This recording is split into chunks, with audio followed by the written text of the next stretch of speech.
Welcome to the Leedz Edutainment Podcast, featuring in-depth interviews with people in hip-hop culture, based out of New England.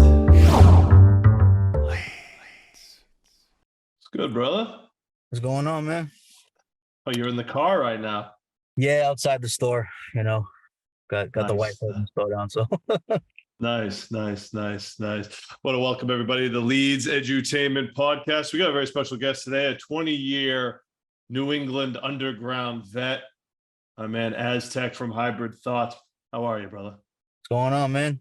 Good to see you. It's going. Yeah, I feel you. It's always good to see you. We've been seeing each other for a long time now. Yes, sir. Try to think. I met you, 2005, maybe? Yeah, 2006? Definitely around 2005, I feel like, yeah.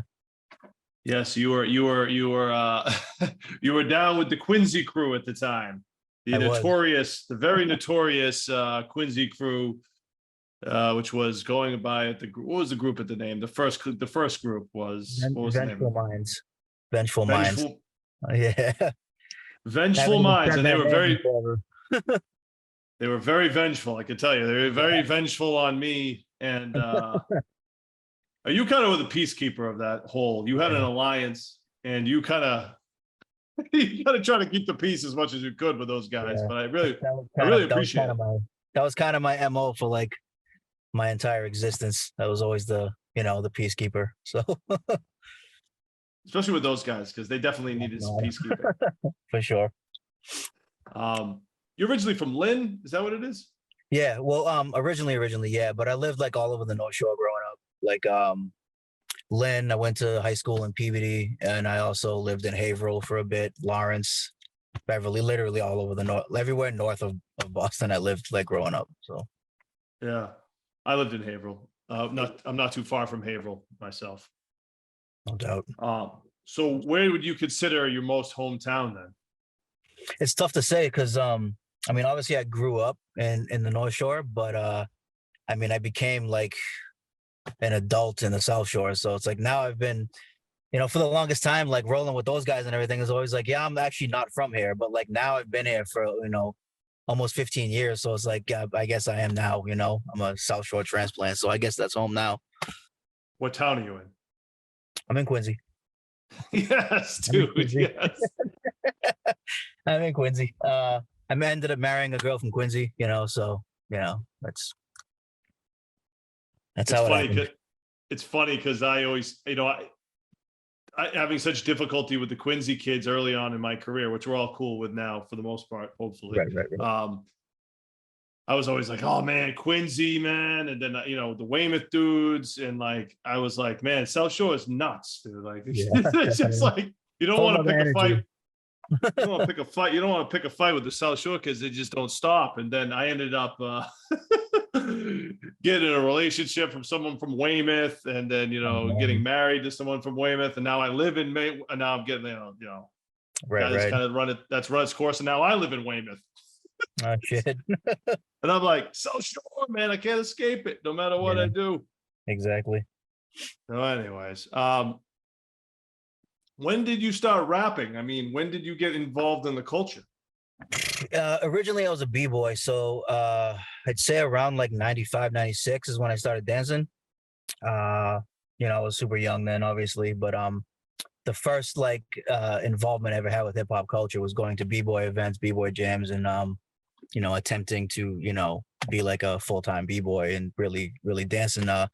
I started rapping around like the tail end of the 90s, like 98, 99. And then I didn't really start recording until like 2000, 2001-ish, I would say, like actually recording and trying to put music out around that time. But yeah, I've been involved since I was a tyke, man. I'd say, yeah, probably around like 95 is when I started dancing. So around then. Where were the b-boy dancing events going down? All over the place, man. So it was super like you just really had to know. And obviously the internet wasn't really popping either. So like you couldn't really see like a posting about an event. So it was like, it was knowing somebody that was involved and then, going to b-boy events that way. In Lynn, there was always kind of like a thriving b-boy scene there. There was a youth center called Club America, which I used to go to a lot. And a lot of b-boys would gather around there. And then like as the 90s kind of ended and the 2000s progressed, I started traveling more, like going to Providence for b-boy events and things like that. Up until I realized I wasn't getting any better at b-boying, so I kind of just gave it up, But I was much better at rapping than I was at dancing, so kind of just stuck with that. So you started rapping, what you say, 2001? I started rapping like 99-ish, but I started recording in like 2000, 2001, yeah. What was the album that made you really want to rap? What was like, who did you hear? You're like, Ooh. yo. I mean, the first like cassette I can remember owning was Low End Theory. But I think that when I really realized I wanted to rap was Wu-Tang Forever. I would probably say did it for me. Great album. Yeah. Low End Theory is a great album too. So how did you get aligned with the Quincy Kids being all the way up in Lynn? How did that happen? Because some of the big aligned, Relentless, I remember you rolled Relentless a lot in the beginning. Relentless Yep. and Tangible. He's from Lynn, so that made sense. Yep. Yeah. How did you get aligned? How did you get aligned with the South Shore dudes? So it actually happened. Trying to think of the year. It might have been like around 2003, 2004, I want to say. I was going to a show at the Avalon in Lansdowne Street, and I had there was a cat who moved to the North Shore from Quincy that I went there with, and he knew this dude in line who also rapped, and he didn't want us to meet each other. He wanted us to battle each other. So he's like, "You need to battle this kid I grew up with," and then I went, and it ends up being Hectic. So yeah, I battle Hectic.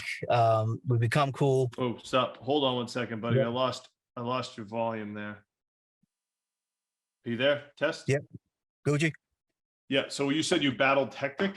Yeah. So we battled him in line at the Avalon. And then like we kind of like became cool. We exchanged numbers, and then he hit me up like a few months later saying he was throwing a show out the South Shore way, Weymouth or Quincy, I don't remember which, but he asked me to come rock.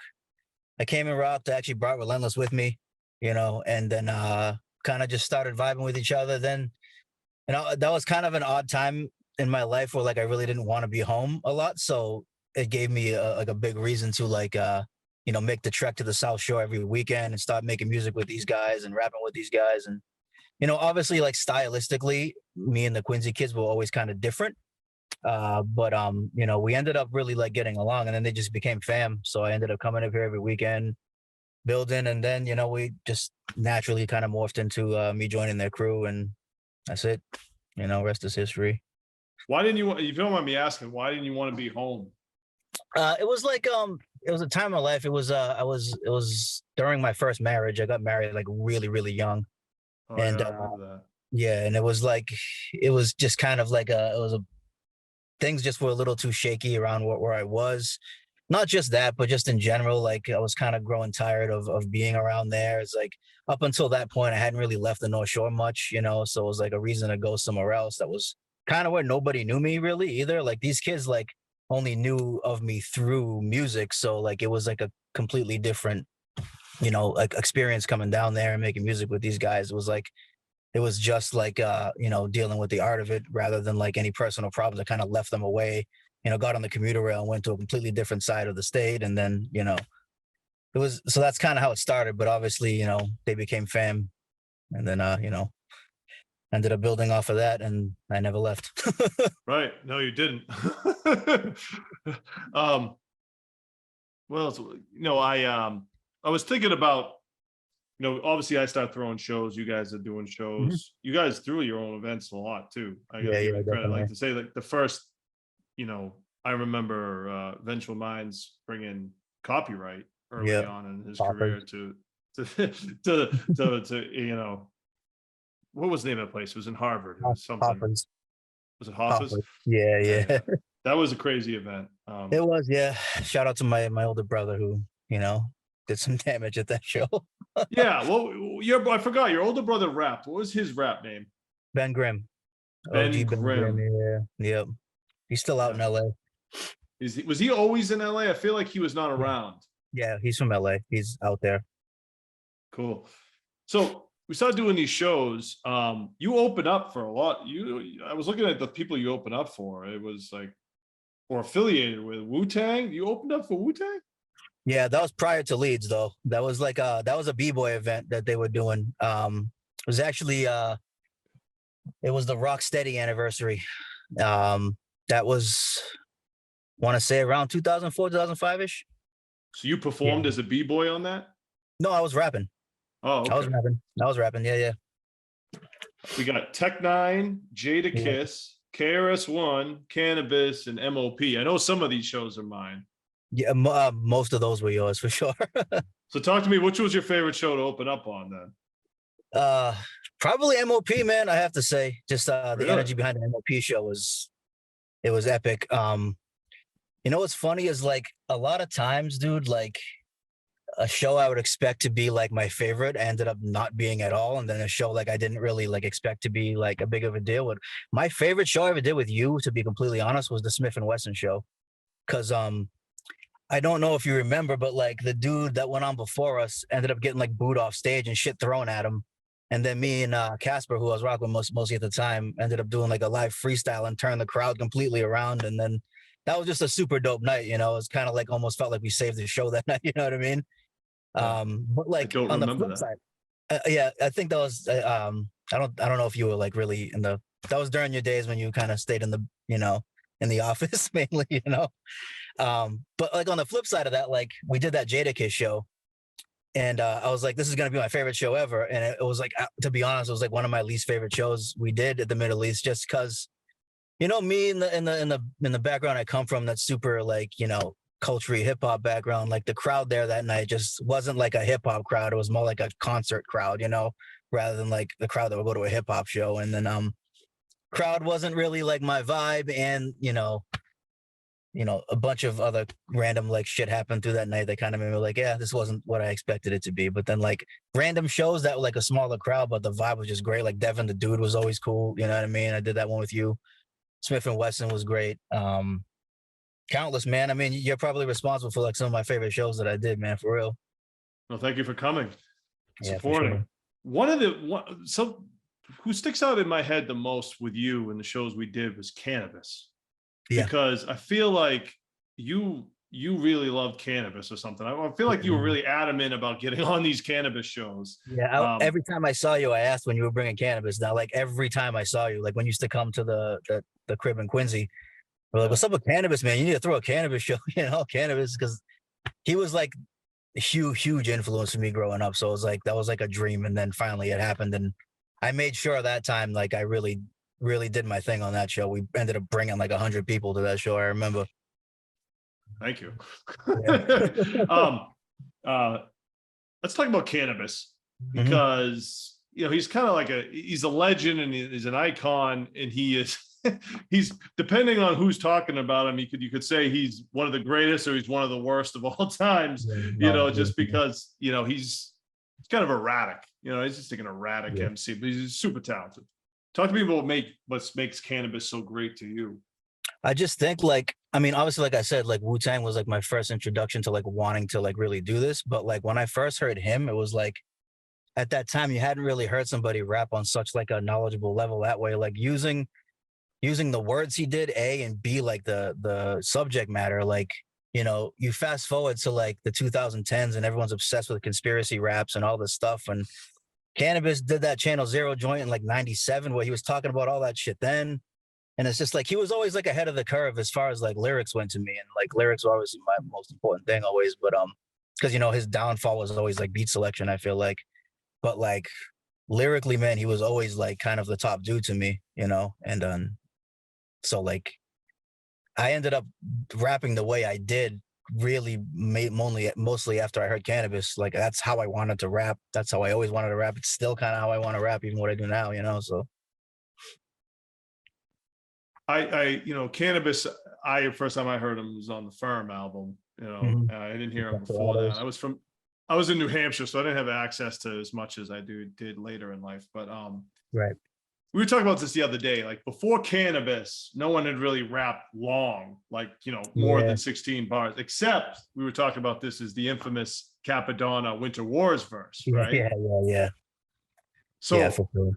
And like Capadonna is able to solidify a huge major record label deal off his verse on Winter Wars, right? And then like he's this legend, but then Canibus comes along and is doing it even to another level. Right. It was amazing, right? Like that ability, like all his early mixtapes pre his first album. How disappointed were you disappointed with his first album, like so many hip hoppers? I actually wasn't. So like I know that's like a common thing, but like very for me, there were certain songs in that, like I know it could have been better, like the production was lacking and stuff like that, but like there were certain joints on that album that really made me just like, no, fuck, this is a classic. I don't care. Like Buckingham Palace and obviously Second Round Knockout, you know, Channel Zero, I Honor You. Like those are all classic records to me. So like, I mean, my preference, I prefer 2000 BC over Canibus, just due to like, I felt like everything was put together more then, but I felt like that's kind of when the whole Canibus blacklist kind of thing happened, you know, because it was post LL. So I don't, you know, that's a whole nother thing. But like another thing too is like his records that he put out later that people don't really know about. He's put out some super, super dope stuff. And like, he's still like is ahead of the curve, like lyric wise and stuff. And I don't think people really look into that a lot. I feel like lately he's all of a sudden kind of had this reemergence where he's like, for the first time ever, like doing interviews with people and stuff. And I've been watching him. So it's cool to hear him share those things. But I just think he's kind of made a lot of bad decisions, you know? Join the club. Yeah, exactly. You know, what was the name of the album he did with Stoop from Jedi Mind Tricks? Rip the Jacker. I think that's his best album ever. I think that's his best album, period. I really do. You think that's better than C Hollywood Stories? Yeah. He almost lost me there in that time, man. Specifically because I remember like seeing the poster. I think it was at like Newbury Comics that Canibus was coming out with a new album, and that was after 2000 BC. So I was so excited. I went there the day it dropped. I come home, I put it in. I'm like, is this even Canibus? This doesn't sound like Canibus. The joint he did with Premier was crazy. Yeah, oh yeah, definitely. And then he attacked Premier afterwards. Did you see that? Yeah.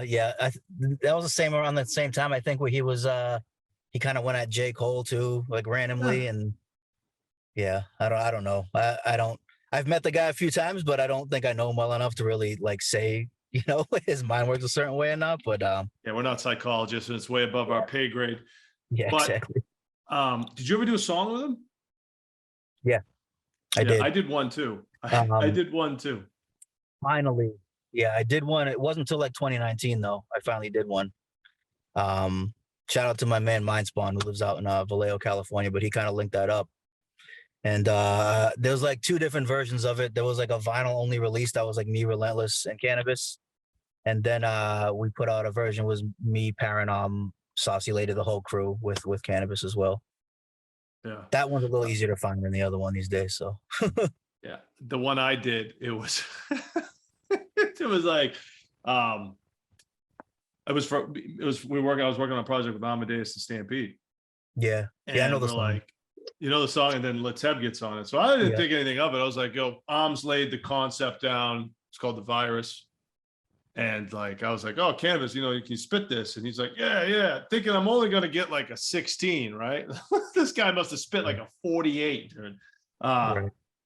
He bodied it. I mean, it was on some next level shit, like conspiracy theory, like crazy genome, like, but it was like, he gave me more than I asked for. And I have respect for that, because a lot of MCs you get features from, you know, they don't do that. He went above and beyond. And we were like, whoa, dude, this is crazy. So I'm grateful for that. I want to also talk about, you go from solo, we'll talk about Hybrid Thoughts, because, you know, I knew you as Aztech, the MC, and then you formed this group, Aztech, Hybrid Thoughts, which was originally just you and Casper, from what I remember, right? It was a 2-man group, correct? So Hybrid Thoughts was actually how I really entered into hip hop, to be honest with you. I first formed Hybrid Thoughts in '99, but it was a completely different group though. It was me and two cats from the North Shore that don't really rhyme anymore. But then after the whole split of the Vengeful Minds, Project Mayhem, Gutterheads thing, you know, I forgot about Gutterheads. Yeah. Keeping track of the Quincy groups was always a challenge. It was, I know, for me too, trust me. But I was like, you know what, man, like, you know, I did a few solo joints, and then I was like, I miss being in a group, but like, I was like, let me reach out to these cats I came up with, and then mainly who kind of came back into the picture with me was Casper and my man Ether, who made a quick little run back into it, but didn't last very long. But yeah, me and Cass started rocking together for a bit. Doing shows with you, and it was mainly the live show tip that me and Cass were doing. But then we didn't start really recording again as Hybrid Thoughts until we kind of became a completely different group, which is what up until recently, which is Right. With the Japan Connect and all that stuff. Yeah, it's become totally something else. yeah, completely different. So there's a whole reason that happened was like so I met Yuki Kanasaka, who ended up being our producer. I met him in like 2014 because his wife, Saucy Lady, was modeling for my wife at a fashion show that I was performing at. And, he dug what I did. So we kind of got together, and I did a feature with him for his album in Japan because he's super established out in Japan. He had like a #1 jazz record out in Japan during the time. So I linked up with him, and then, that album got put out in Japan, my feature on it. And then like I started seeing a buzz that I never saw before, like ever, And then out of Japan, mainly? Out of Japan, Buzz out of Japan? like almost 100% out of Japan. Right. And then I was like, you know what, man? I was like, I want to kind of bring Hybrid Thoughts back fully as a group to record a project and all that stuff. So I was like, why don't you, come along? And then with him came Saucy, and then we kind of became like a completely different group. And it like ended up developing a sound that I felt like I always should have had with the group anyways, which was more of like that native tongue jazzy kind of sound, and then I kind of fit in the pocket perfectly. So that was around 2015. We finally started doing that. And then 2016, we started recording a Hybrid Thoughts album with them fully. And it was, to be honest, like I've been doing it so long, but like that was the first time I really felt like I was actually working on like a real album with like real, vision behind it and a plan to push it and do all the stuff. Cause up until then, it's just been me and the homies, you know what I mean? We haven't really had like a actual industry person to kind of like really show me the ropes, how to do this thing the right way. So we did that, and that's how I ended up getting that deal in Japan for Hybrid Thoughts. And then since then, it's just been a whole nother world for me. Yeah. What was I going to say? I just totally lost my train of thought. So Hybrid Thoughts in Japan, like talked about hip hop in Japan, like, because, I've been around for a while, and Japan's been crucial. Hip hop is like, oh, it's always bigger over in Japan. Like the scratch is mightier than the guitar. Like talk about the culture in hip hop in Japan. 100%. I just feel like over there, like in all aspects of music culture in general, I think they hold on to like the raw aspect of it more, which is like their main way of consuming music is they still go to record stores out there and buy physical music. That's what they do on release days. They go to record stores, which I feel like that's a big thing that kind of killed the whole underground scene here, was like the Xing out of that, because I feel like I always tell like the young kids I work with now, it's like, underground hip hop during this time didn't mean like undiscovered hip hop. It was more like its own genre and scene, And I felt like that really thrived in like the physical music marketplace. Cause like when we went to Newbury Comics and saw like a Virtuoso record or a Jedi Mind Tricks record, it was a big deal because, they got their shit pressed and put in the stores. So like that culture is still very active in Japan. So I think that's why people like me do well over there and things like that. I mean, obviously I can attribute my success over there mainly to the anime work, obviously. But that came because of that, we were making a certain kind of hip hop that they really respected out there. There'd be no, like when we started shopping that Hybrid Thoughts album, the labels, if I did that here, there'd be no chance in hell anyone would pick it up. Like clearly, and then, over there, and it wasn't even like an underground indie label, it was like a major label that picked this up. So like, it was like, there's no, like, to see that kind of hip hop is appreciated that much over there, that like I kind of was like, what do you think about this? And Yuki's like, let me pitch it to labels that I know out there. And then like it ended up, blowing up so heavy like that. So that's when I kind of learned more. And then, me coming from the b-boy background, Japan, Korea have always been like the hub for b-boying. I mean, obviously it was created in the Bronx, but like, over there, they always took it so serious, and, they're so disciplined with culture out there that like they really respect the culture as the culture rather than just like it being rap music or something, you know, where it's just like a people listen to rap music here. Like the culture is very, very alive overseas, you know. Europe When too, you but say Japan when you obviously s- what I'm yeah, when you say disciplined, they're very disciplined with the culture. What do you mean? What exactly are they doing that's so disciplined?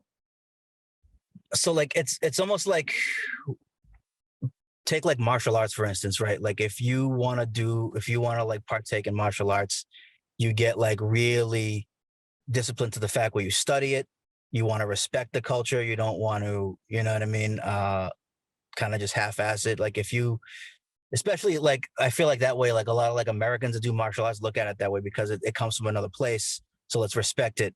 I think they look at it the same way because hip-hop is obviously American culture, so they feel like if they're going to, you know, be involved in it, they're going to really respect it, learn it, and you know, with that I feel like naturally comes the type of hip hop that they're into. You know, don't get me wrong, like they still have pop music out there and things like that, but like rugged hip hop is so loved out there. It's crazy. Yeah. What else is I going to talk about Japan? Now you're Japanese, right? Korean. Okay, because I on your bio it kind of said like slash jam Japan. So Yeah, well that's because that's where that's where I'm based. That's where I'm based right now. So like the company I mainly work with now in Japan is Toho Animation, and they're based okay, out there. So that's okay, I'm based out there. Yeah. So yeah, okay. Are you North Korean or South Korean? South Korean. Yeah, I know there's a big difference. Yeah. Yeah. I'm aware, but yeah, I just had to Yeah. ask. Yeah. Yeah. So shout out you and Slant Yeah. because Yeah. my fellow South Korean South Shore rappers. Yes, Um, sir. Yes, sir. I want to talk about Korean hip hop too. I mean, does Hybrid Mhm. Thoughts work with Korean as well? Let's back up a little bit. Do you speak Japanese or Korean?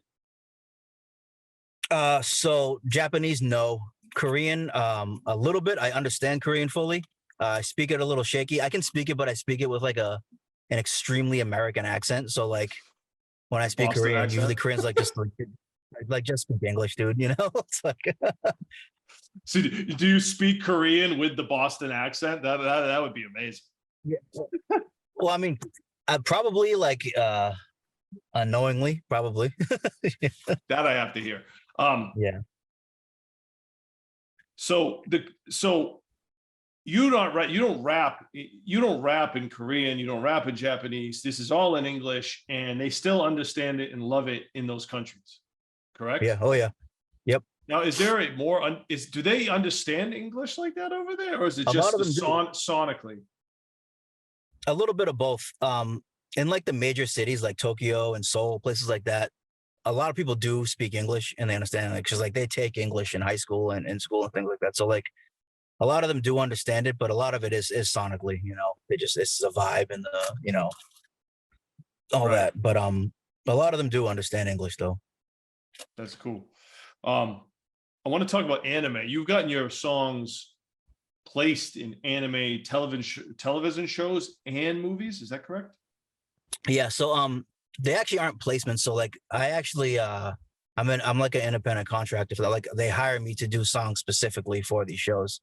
Oh, cool. So like yeah, so that's kind of been like a whole nother world where like it's not like typically stuff I would rap over on my own, you know. But it's kind of gotten to the point like since 2020, myself and Paranom have officially become the most featured hip hop artists like ever in anime, like ever.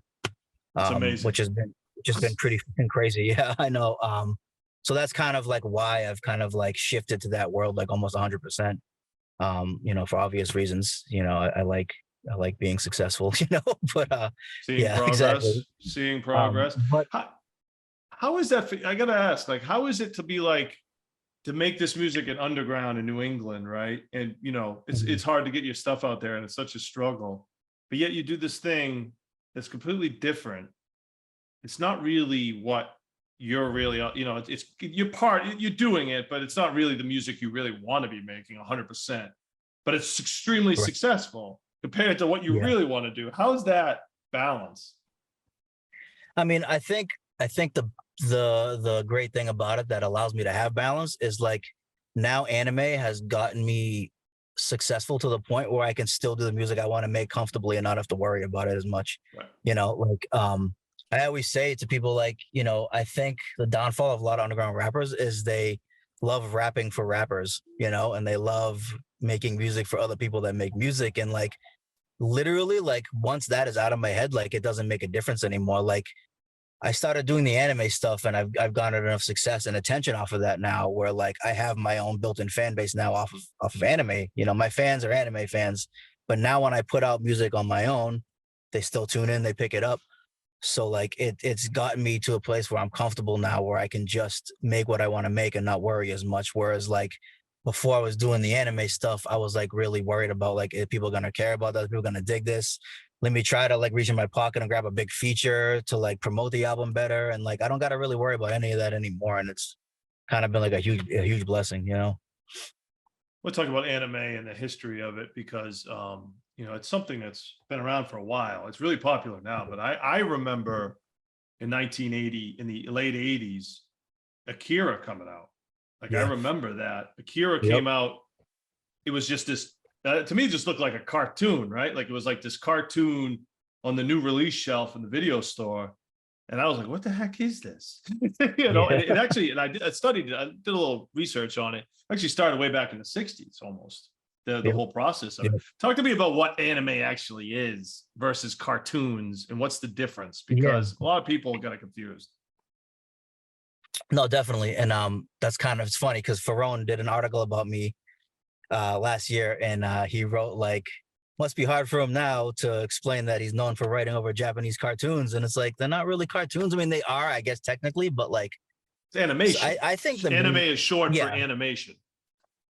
Yeah, exactly. So I think the main difference is just the depth that is like the writing is so complex in anime, and like the depths of the character. I'm talking about like anime for adults, obviously, there's kids anime just like there's kids anything else too, but like the depth of it, this is also why I think like hip hop and anime have kind of gained such a an appreciation for each other. It's like you really get into like the depths of a character's mind, the way they think.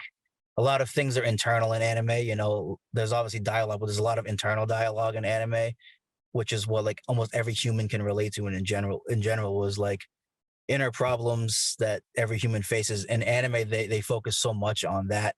And I think that's what connects people with it so much. That's why like a lot of anime fans tend to be like introverted kids and people like that who aren't like, they don't socialize a lot and things like that. So I think a lot of that has to do with that. It's just the depth of it is like on another level. It's almost like on some like a Shakespearean level sometimes, with like the writing and the depth of it. Like you really have to follow along and things like some anime can be like too complex for people to watch sometimes, which is the difference of like turning on a cartoon and just sitting there and laughing along and things like that. Like there's obviously, there's comedy animes too, there's action, everything like that. But the difference is definitely just how deep the writing is, I would say. Yeah. And there's some anime movies out there that critically are huge, critically acclaimed movies, like Spirited Away. I mean, I remember seeing the preview for that. Like that movie got better ratings than 97% of the movies made.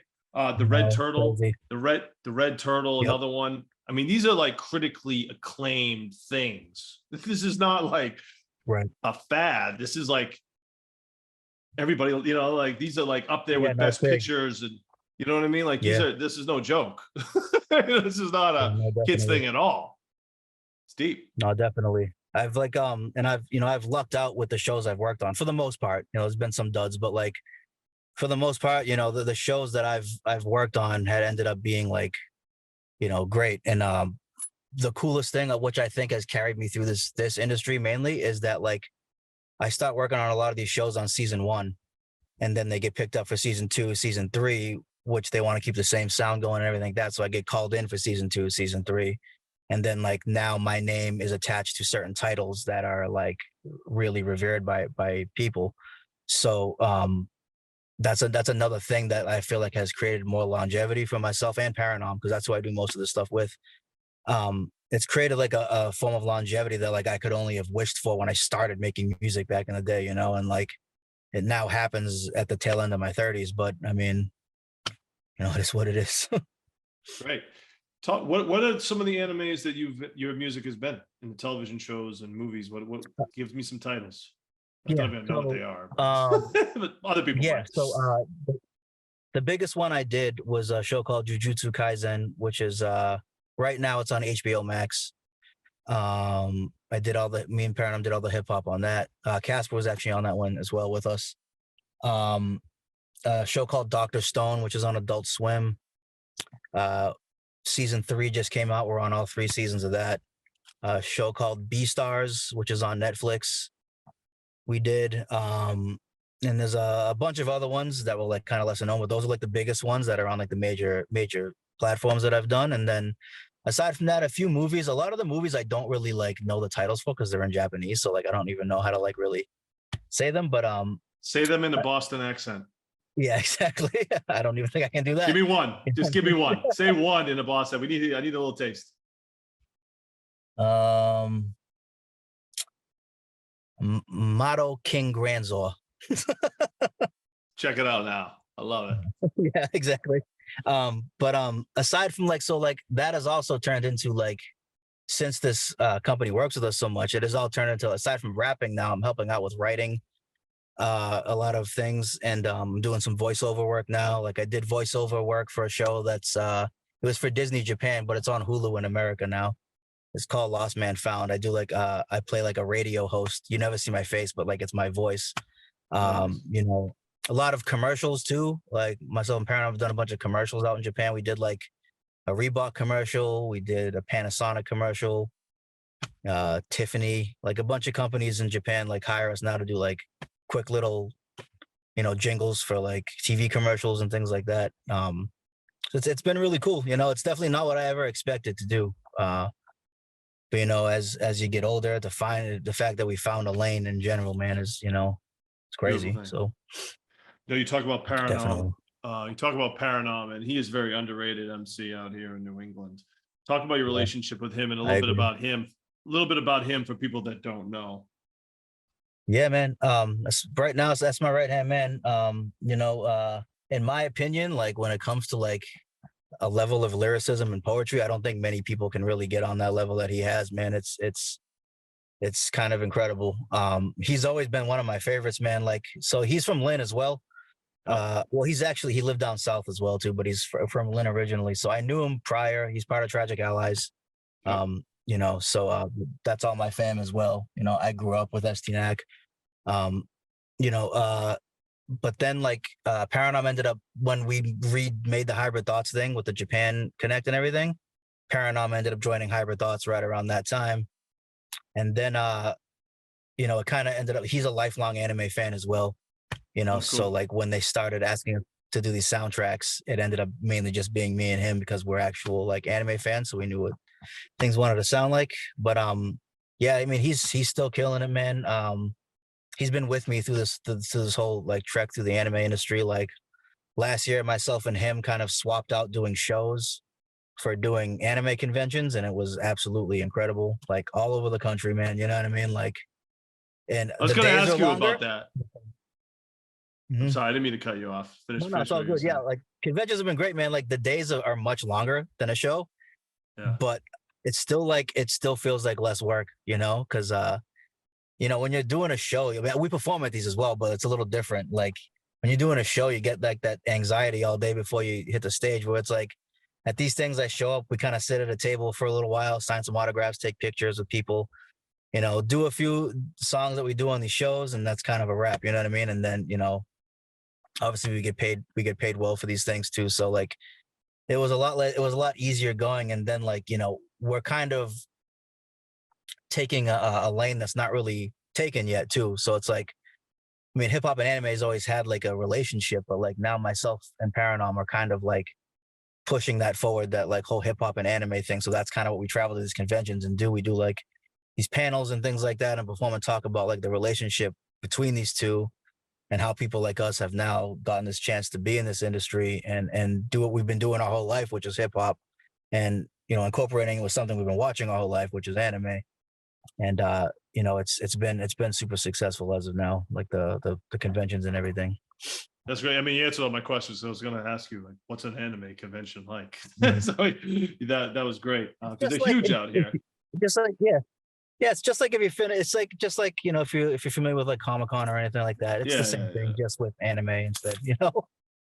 What what are the toys? What are those collectible toys that Newbury Comics sells that are all over the place? Are they related to anime? I thought they were Japanese toys. What do they Little look like? figures. I forget the name of them. They're like little toy figures. I could be wrong. They seem to be like these incredible collector things. There's a million of them in Newbury Like, Comics. is it Gundam toys? They look No, like I kind of don't. almost Transformerish. I don't know. Let's see if I can find what they Yeah. are real quick. Hold on. Let's see. It seemed like they have taken over the whole entire. I went to Newbury Comics the other day and it was like nothing but toys. Yeah, yeah, anime's Very heavy in that store too. comic. Yeah, that's another thing. You know, I mean, I was well, where are you? Where? Give me something. Give me what it is. Oh, okay. This looks like it. What is this? Hold on. Almost there. Funko Pop. Oh Funko yeah, Pop. yeah. I What mean, the heck that's is just that? that's What? like I actually collect those. The nerd I am, but like Of course you do. Of yeah, course you do. but no, those are just like pop culture things. You know, it's not specific to any. It's not. They're actually not even owned by a Japanese company. They're an American company, but Oh, it is yeah, American. yeah, they're American. Yeah, they Oh, okay. I actually just went to the I think it was like technically like the Funko Pop headquarters in Hollywood last time I was out there. It was crazy, but they make those for everything, man. Like everything pop culture has a Funko Pop. So bizarre. Yeah, I know. It is, I know grown men older than me that collect Funko yeah, Pop. very much. Yeah. Um, I want to talk about shift a little bit Yeah. from anime to K-pop, Korean, because Yeah. me and you have talked, like, because when I was doing shows, there was these Korean acts coming through. And I was Mhm. like, you're the only guy I know out here Yeah, that no, knows yeah. anything about this. You were Yeah, my consultant. Wait, K-pop is like, what is that the most popular music in the world? I mean, it's everywhere. And talk to me about Korean hip hop and how that has emerged, because that has taken a big emerge over the last 5+ yeah, years.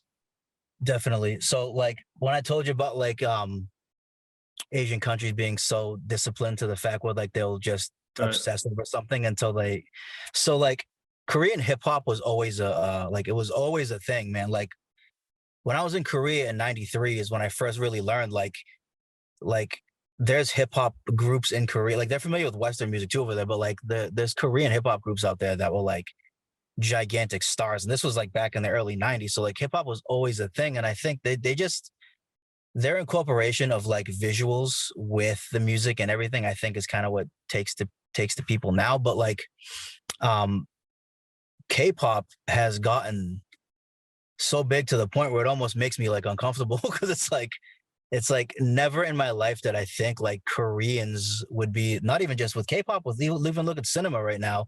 Koreans are like running shit. And it's like never in my life did I ever think that was kind of be the case. You know what I mean? I make jokes to my wife all the time. I was like, maybe if I was like 15 years younger, I'd be a K-pop star. 20 years younger, I'd be a K-pop star instead of a rapper, you know?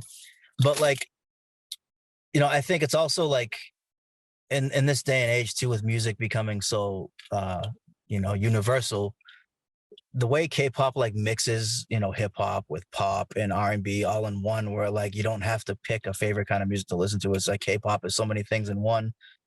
Plus, they're really, I feel like the superstar in K-pop is a very relevant thing still. You know, like you know, they look at these people like they're superstars, like superstars. Like even like the store I have here in Cambridge, you know, I bring some K-pop magazines and stuff, and it's like, you know, girls come in and like obsess, like scream over this stuff, and it's almost like Michael Jackson-esque, you know, and it's still wild to me, and I don't even really know if like there's a way I can even explain like why it happened the way it did, but like it exploded. I think the original, and it was a goofy ass song. I think that Gangnam Style thing like really kind of started the whole craze with Korean music in general, and then comes along like K-pop, you know, getting like kind of, you know, mainstream attention here, and then comes BTS, who are like the biggest stars on the planet, you know, and it's wild, man. It's wild.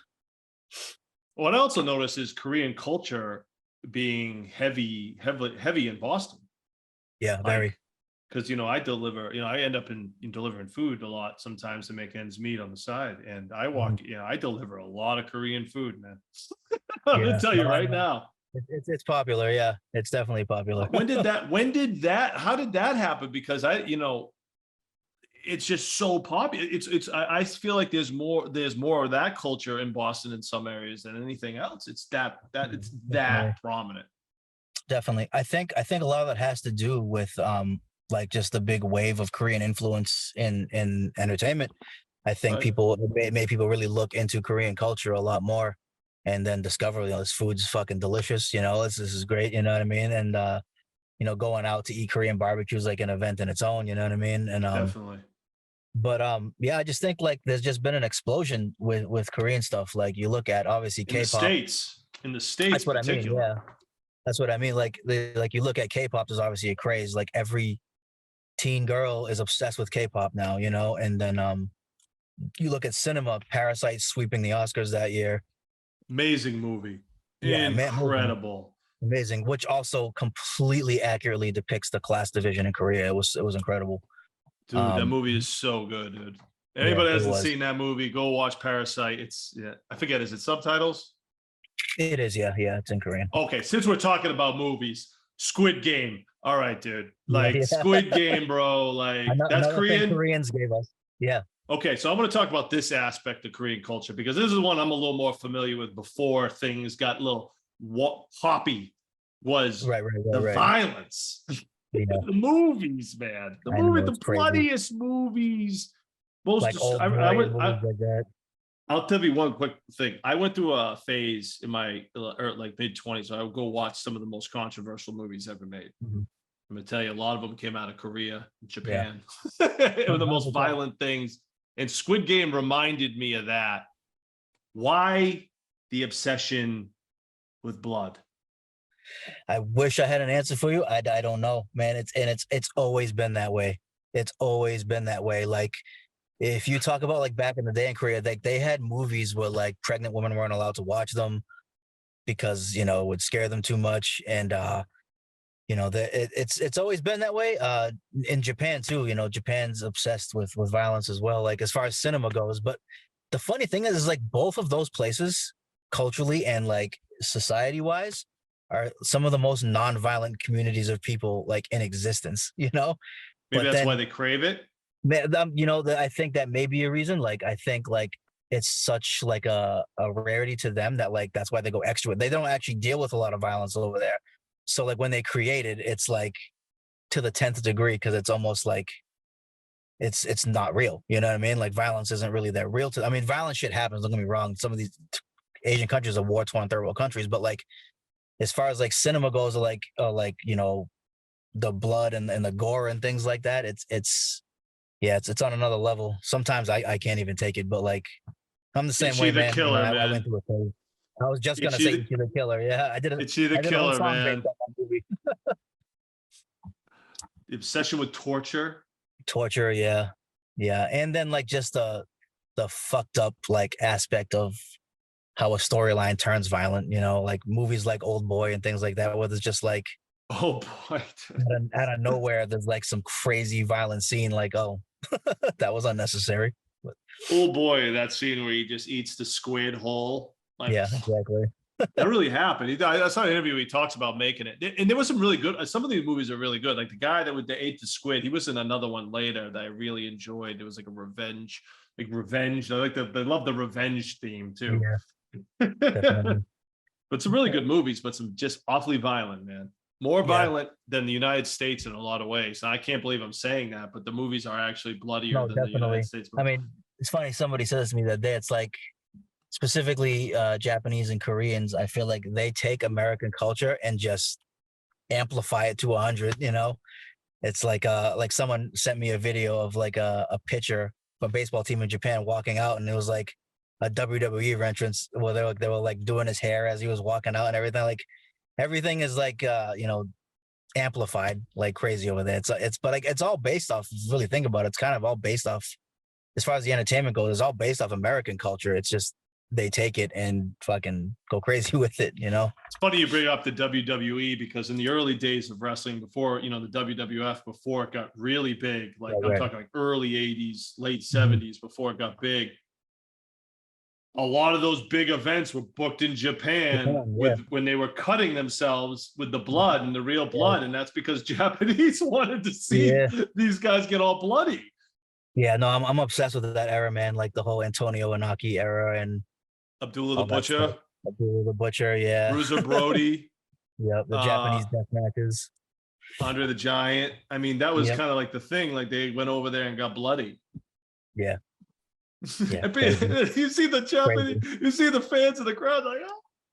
Did you ever massive turnouts before he was even that big in the United States. It was big in Japan. You ever hear about that weird wrestling event that happened in North Korea where Ric Flair headlined a wrestling event in North Korea? It was called like I forgot the name of it. It was called something in Korea, but like Ric Flair headlined a wrestling event, and there's like actually a documentary about it and how awkward and weird it was because this was during the time where like nobody went into North Korea. It was a shut off place, you know. Oh, he played in North Korea. North Korea. Ric Flair headlined a wrestling event in North Korea. There's an episode of Dark Side of the Ring about it. It's really dope, but like I said, yeah, crazy story. Do you have any family in North Korea? No. My mom's whole side of the family is still over in South Korea, but no, none over there. I mean, there's I have stories of family and the horrible things that happened during wartime over there, but luckily now no one's there now. Everyone's in South Korea. So. Yeah. I want to backtrack a little bit because I skipped over this, but I want to talk about your role in the premeditative battle scene in the beginning, because you got overlooked a lot in this because you were throwing these battles before it really took off. You were kind of in the beginning, like, throwing these battles all over the place, and talk about that era, because that was a big era. Reason I know is because your videos always had Maroney saying "fuck Leedz" in the beginning, and so I know. Obviously pay attention to that. But yeah, I never held it against you because I know you. Yeah, I didn't say it, but no. So like around like I want to say like 06, 07, there was kind of a shift in the battle scene because Scribble Jam was on its way out, and that was kind of like the last big freestyle tournament that was happening. And then there was these things, I don't know if you remember Jump Off TV. Yeah, maybe. They used to have these things. They used to have these things called the World Rap Championships, which were 2-on-2 a cappella, but they were still freestyle battles. And that went on in 06 and 07, and then it kind of ended. But like there was like a whole scene with these people, like cats like Thesaurus and Immaculate, the main names people knew. Yeah. They were kind of like left in limbo with nowhere to battle. So this dude Direct, who's originally from Mass actually, but he was going to Full Sail University, did this little event. He did one to start, it was called Grind Time, and it was a cappella battles. But they were still supposedly freestyle battles, but the thing that started to change was you got told in advance who you were battling. So clearly battlers started showing up with premeditated bars ready for people, and then mixing the little freestyles in. And then as Grind Time went more and more, then it just became like, no, these are all written. Like, we're not going to try to fool anybody anymore. Yeah. If I know who I'm battling, then it turned into like a month advance before you knew who you were battling. So it's like, clearly you're going to write an entire fucking song about this person, before the battle comes. But Grind Time was the first. So like now battle leagues are fucking everywhere. There's like 30 in each state. It's insane. Right. But Grind Time was the first like of the league thing to happen. And it popped off in Florida first, and then it went to Cali, and then it went to New York. So they started making different divisions here. And then I had known somebody who was working with the Florida division. He's a camera guy. And, I've always been big into the battle scene, always been like a big fan. And, I did a lot of the freestyle battle stuff. I was supposed to say, did you actually battle? Because I don't remember you actually battling. I remember you organizing them, but I don't remember you actually doing them. Not like in that era. I was big in the freestyle battle era. Like I entered a lot of those a lot.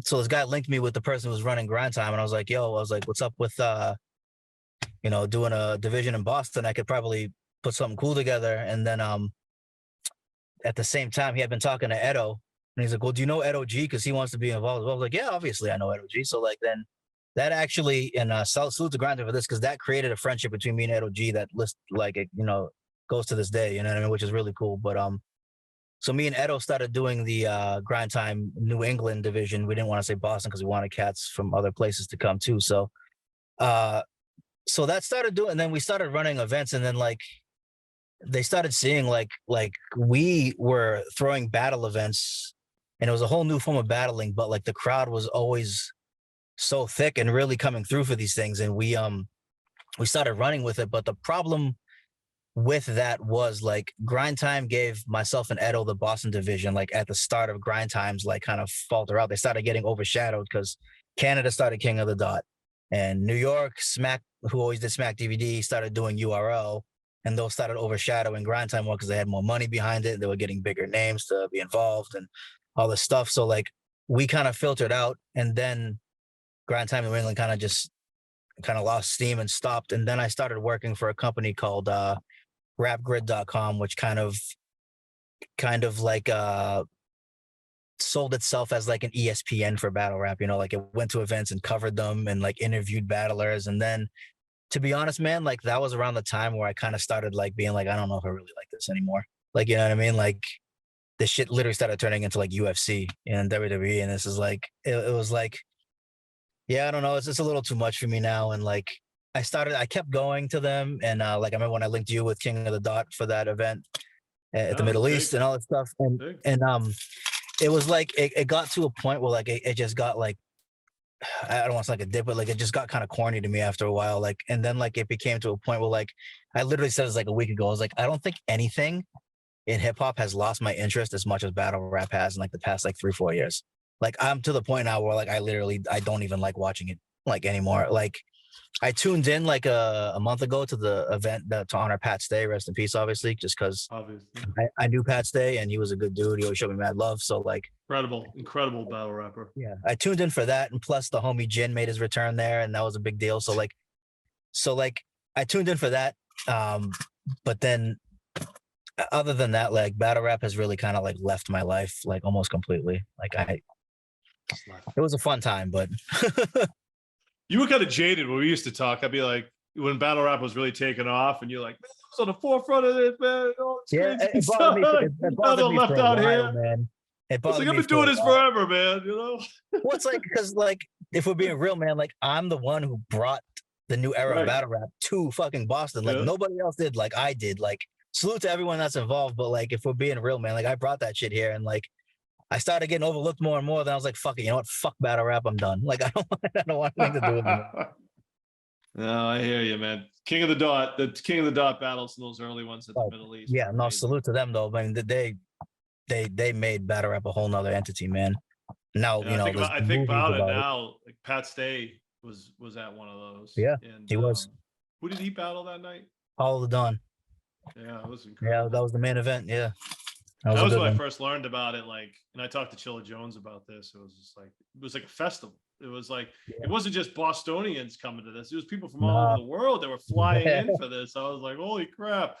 Yeah, it wasn't just like all the people in Boston, man. And they'd be camping out the day, you know, the line would be so early. I mean, it was just like this all day thing. It was like, yeah, no, it's a craze, man. And like when you learn how much these battle rappers make now, it's fucking insane, dude. Like it is insane how much these guys get paid now. You recently put out a new album not too long ago, right? Yep. Is it pronounced Sejong? Is that the name of it? Sejong. Sejong, forgive me. Sejong, yeah. He was Sejong was he was a king of the Yi dynasty in Korea, which is all my family's lineage. So like 6 generations up, King Sejong would have been like my grandfather. So like he's like the king that created the Korean alphabet and things like that. So I always kind of attribute that to like my usage of words and everything like that. It was kind of like it's a family lineage thing. But Sejong is technically an album, but it ended up being like a collection of like songs that I really love that I did that never really like made it onto stuff. So I put that out and it ended up being like everyone's favorite anyway. So and that's out now. I want to also talk about the store that you have. Yep. Talk about the store. What is it? Where is it? It's called Lola's. It's in Central Square in Cambridge, right across from Cheapo Records. Is it, We, is it this, I'm sorry, the location, is it in the, behind the parking lot with all the, what's that area called with the stage Starlight and all? Square. Is it in Starlight Square? It's right in front of Starlight Square. Okay. So All right. we're like in the same building as Revolutionary Clinics, the dispensary. Ah, So we're in that building. old But Blockbuster. it's like a my wife has been, she's been working in fashion for like almost 30 years. Her most known client is Erica Badu. She makes a lot of stuff for her. It's mainly like stores like her creations of like upcycled and handmade fashion. Plus, we sell a lot of like Japanese and Korean street style kind of fashion as well. I sell a lot of anime stuff out of there too. Kind of tie everything together. It's just a dope boutique. It's not really much like it in the city. As far as that kind of fashion goes. So, trying to kind of bring that element here more, which is it's Boston's not really known for its fashion. So we're trying to like kind of bring something else here. Shout out all the businesses in Central Square. I feel like, Yeah. with Boston's changed so much, but when I walk through Central Square in Cambridge, it's like, that's the Boston I love. Like obviously worked Agreed. at the Middle East for 20 years, but the stores there still have a lot of that That classic energy. Cambridge mom and pop shop feel. And you can Definitely. get some real cool stuff out there that you really can't get anywhere Other else. places. You know Yeah. what I mean? Shout out to Central Square Bid, man, because they're like a real big reason that it stays the way it does for sure. Yeah. And make sure the right people are there. Yeah. Central Square is the art district for the area. There's just a lot of history of arts, great graffiti murals there. I mean, it's just, I miss it a lot. I drive through it. Right. And, every once in a while I'll end up there, but it's art. It's probably my favorite section of Boston. And even though it's Cambridge, it's different than Boston. It's Boston. Agreed though. So what else? What else we got on the horizon? Still doing the soundtracks. I just finished the season 3 to that show Dr. Stone is out right now. We did the soundtrack for that. I just finished doing a movie soundtrack. Myself and Paranorm did. It's for an actual movie coming out in Japan. I don't know when it's getting released. I don't even know if I can say the title legally right now or anything like that. But it's a big movie where we actually did the intro and outro song for it too, the credit songs, which would be really cool to see. Yeah, mainly just I'm trekking around that world, man. Myself and Paranorm are working on an album right now, the two of us, to kind of piggyback off of all the anime success and all that. And